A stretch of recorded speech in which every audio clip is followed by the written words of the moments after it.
today. I'm going to talk to everybody about the double-sidedness of money and success. Okay, I'm going to talk to everybody about the double-sidedness of money and success. Now, what I'm going to start off with is I'm going to start off with the good parts of money and success. Okay, you know, there's a lot of people in this society today, you know, chasing money, chasing success. Okay, and listen, I'm all about capitalism. Okay, I'm all about people having the freedom to take the money they have and do what they're going to do and not be regulated by, you know, people or government or whatever, you know. So if somebody want to be a billionaire or even somebody want to be a trillionaire, hey, you can figure out a way to do it. I have respect for it. Okay, if you can be that successful, you can be that famous, you can put yourself out there that much, I have respect for it, you know. Some people prescribe to a belief system where they feel like anybody that's a billionaire, they shouldn't be able to be that. Well, I mean, if they're able to take their billion and have character with it and do good with it, then hey, so be it. Because there's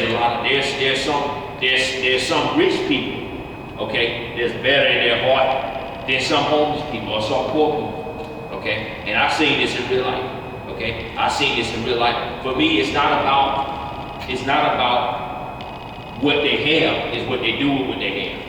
It's the character within. Okay. All right. So I'm gonna start you off right there. Okay. So you don't think I'm a success hater or somebody that's just against people achieving or an underachiever or something like that. That's not the premise that I'm coming on. Okay. But simultaneously, there's a lot of dangers with becoming rich and successful in regards to inside the soul. Okay, there's a lot of dangers with it. Okay, now check this out. Okay, check this out. If our goal was to run as fast as we could, okay, our goal was to run as fast as we could or travel as good as we could. Okay, all right. The more weight you have, the more it costs you in terms of movement. Now, if you have the correct type of weight, okay, say you have a lot of muscle weight, you can use that weight to propel you, right? But after a certain point, even if you have weight that's all muscle, that's used to propel you, right? Check me out. It's still gonna cost you, okay? It's still gonna cost you. Say you're a bodybuilder and you're trying to run track. You might have more muscle than, say, somebody that's really small and skinny. You may be faster than a lot of people. But somewhere along the line, it's still costing you. Okay? So now check this out. This is how we compare the money and success. Right? In terms of having the mobility to be a righteous person, right? Money is like a weight. Okay, success is like a weight to that. Now you can use some of that money, some of that success to do more righteous things. But after a certain point, if you're not integrating what you have, if you're not integrating that weight to propel you forward, then it's costing you, even if it's not fat, even if it is muscle, right? Check me out. You got people that will live their life and say, okay, I want to make this money so I can give back. I want to make this money so I can do good, right? But along the way, some of these same people, they'd be able to do more good if they didn't have all that money, because they didn't integrate all that they have in their principles of what they claim that they're trying to do. And that's what money tends to do to people. Just like weight and becoming too big does to people. Even if you're a bodybuilder, it's still costing your body. Right? I respect people that can build a body like that. I do. I really respect it. It takes discipline to get like that. But after a certain point, it's costing your heart. And a lot of these guys, they end up having heart attacks.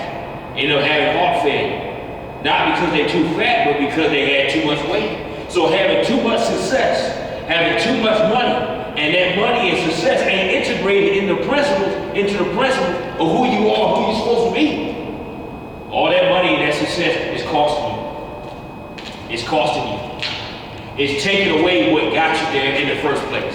It's costing you. That fame and that fortune is making you feel puffed up in your head. It's making you be more complacent. It's making you less than the man that you used to be.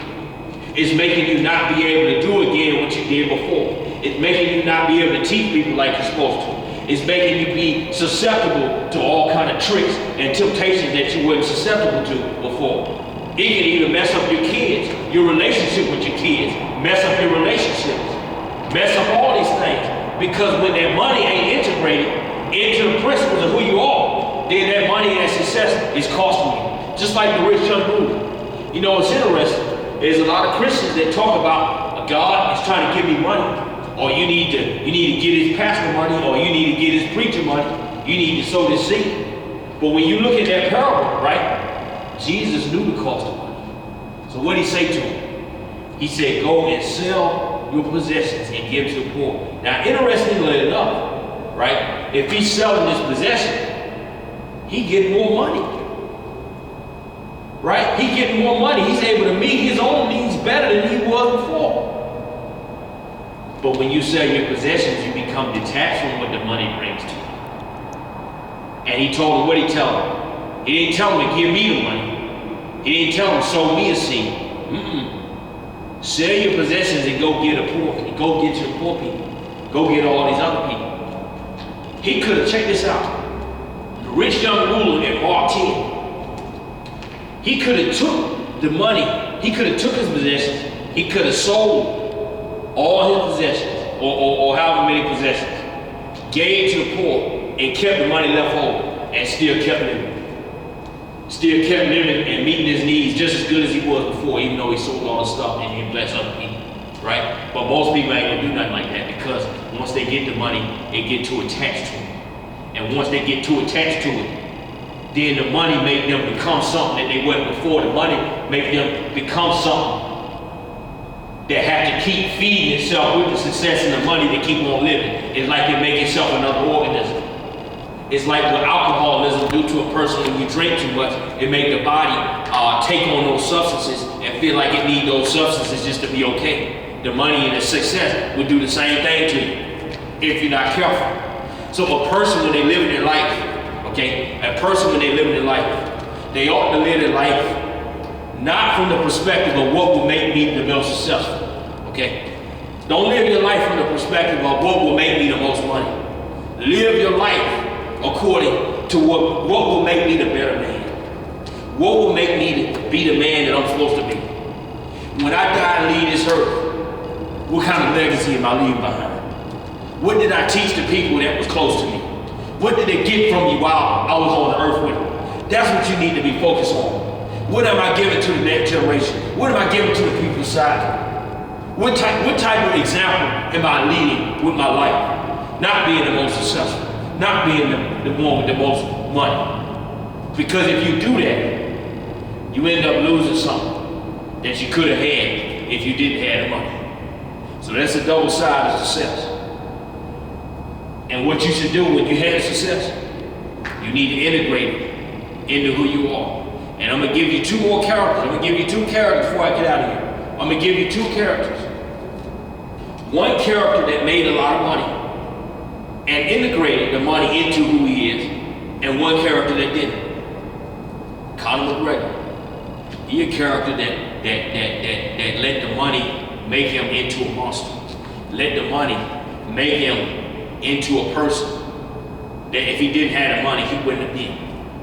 And became worse off than if he never even became successful.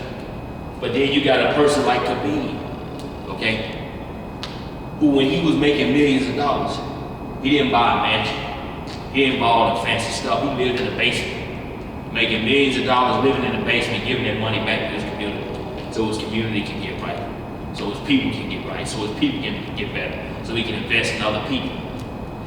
When you are stuck on your principles, you can take the money and use it to integrate into who you are and do what you're supposed to do. That's the proper way to do money. That's the proper way to do success. But if you don't have principles that's stronger than the money and the success that you get, then you're gonna end up over here like Conor McGregor, where you sitting there trying to beat up old men in bars, throwing chairs in buses, and constantly have lawsuits, but had the money to pay yourself lawyers and all to get out of it. But you become somebody that's unbearable and people can't even be around you. unless they want your success. So those are the choices you have in this life. You can be one of these two characters as you pursue success. But most of all, success ain't what you ought to be pursuing. Be a person of character. Be a person of principles. Because it ain't about what you gain when you get. It's about what you leave behind. You take care.